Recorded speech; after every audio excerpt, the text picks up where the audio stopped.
काय टाकतील? भीती टाकतील, शंका टाकतील, आणि ती शंका ती भीती कोणाचं भांडवल आहे? कोणाचं भांडवल आहे? सैतान तुम्हाला डायरेक्ट हात काय लावत? तुमच्या कोणाचा हात आहे? मग खूप सुंदर आहे. सैतानाला भीतीची काय गरज आहे? डायरेक्ट नाही मारू शकत का? डायरेक्ट त्रास नाही देऊ शकत का? पण जेव्हा तुम्हाला नाही घाबरत, तो तुमच्या कोणाला घाबरतो? तो तुमच्या प्रभूला घाबरतो हात टाकण्या अगोदर. म्हणून तो आपलं काहीतरी शोधतो आणि त्याला त्याच्या जे पातळी ते भेटतं मग तो हात टाकतो. भीती कुणाची ताकद आहे? एकदा काही भेटली मग तो गावला. जोपर्यंत भीती भेटत नाही हा हात टाकेल का?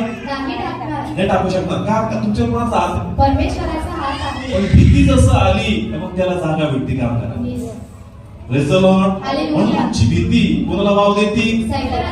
कोणाला जागा देती? आम्ही कोणाला जागा दिली आणि आपण म्हणतो